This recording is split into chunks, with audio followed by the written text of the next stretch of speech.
Hello everyone, আশা করি সবাই ভালো আছেন। তো এই ভিডিওতে আমরা আরও একটা কন্ট্রোল নিয়ে জানবো, সেটা হচ্ছে ইউআরএল প্রপার্টি নিয়ে চেষ্টা করব আমরা জানার জন্য। ইউআরএল প্রপার্টিটা হচ্ছে, আমরা দেখি কোথায় আছে, মাল্টি ভ্যালু প্রপার্টির মধ্যে রয়েছে ইউআরএল প্রপার্টি। মিডিয়া হচ্ছে ইমেজের জন্য ইমেজ ডাইমেনশন, আইকনের জন্য আইকন, বক্সের জন্য ইউআরএল প্রপার্টিটা দেখব। মাল্টি ভ্যালু প্রপার্টি যেগুলো আছে সেগুলো সম্পর্কে একটু জানার চেষ্টা করব। তো ইউআরএলের মধ্যে অপশনগুলো দেখেন, অ্যারে হিসেবে 3টা অপশন রয়েছে। ওকে, তো কীভাবে অ্যারে হিসেবে 3টা অপশন দেখাবে, এখানে আরেকটা রয়েছে কাস্টম অ্যাট্রিবিউটস, সো 4টা মূলত দেখাবে। এবং ভ্যালুগুলো কীভাবে আসছে সেটা আমাদের জানতে হবে। যেমন স্ট্রিং ইজ এক্সটার্নাল হচ্ছে ট্রু ফলস মানে বুলিয়ান, নো ফলো হচ্ছে বুলিয়ান ডাটা। ওকে, এই যে রিটার্ন ভ্যালু, এই বিষয়টা আমাদেরকে বুঝতে হবে। যখন আমরা অ্যারে প্রপার্টি নিয়ে কাজ করব তখন এই বিষয়টা আমাদেরকে খুব হেল্প করবে। আমরা যদি বুঝতে না পারি তাহলে আমরা পরবর্তীতে ঝামেলায় পড়ে যাব।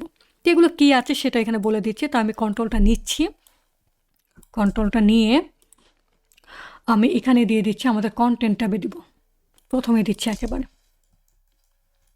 তো এখানে একটা নাম আগের মতো, লেভেল নাম, তারপরে যে টাইপ এবং একটা প্লেস হোল্ডার টেক্সট, এবং ডিফল্ট হিসেবে সে একটা ডিফল্ট ডাটা পাস করছে। URL is external true false, যেহেতু বুলিয়ান ছিল, নো ফলো এগুলো দেখাচ্ছে।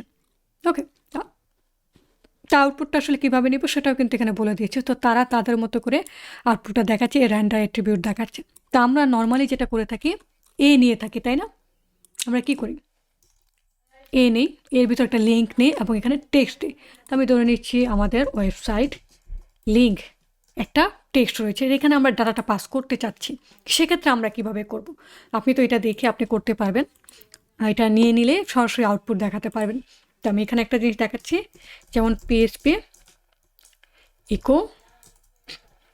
তো আমরা যেটা করব, আমাদের নামটা কি, ওয়েবসাইট লিঙ্ক, তাই না? তো সেটাকে নিব, এখানে ইকো করব সেটিংস। আপনি যদি ভেরিয়েবল স্টোর করেন সেটা তো আপনি পারবেন, সেটিংস, তারপর এইভাবে পাস করলাম। এইভাবে পাস করলে আপনাকে একটা ইরর থ্রো করবে। কেমন, এখানে কিছু দেখাচ্ছে না,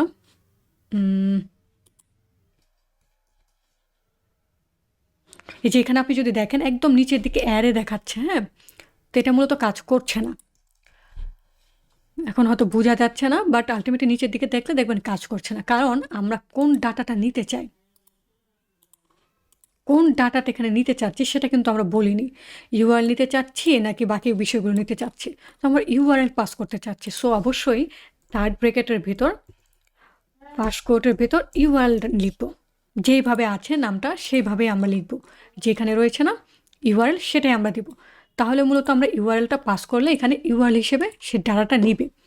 তো অ্যারের যে কন্ট্রোলগুলো রয়েছে, মাল্টি ভ্যালু কন্ট্রোল, সেটা তো অবশ্যই আপনার খেয়াল রাখতে হবে। আমি যদি এখন লিঙ্কটা দেই, আপনি নিচের দিকে দেখবেন এখানে হ্যাশ দেখাচ্ছে।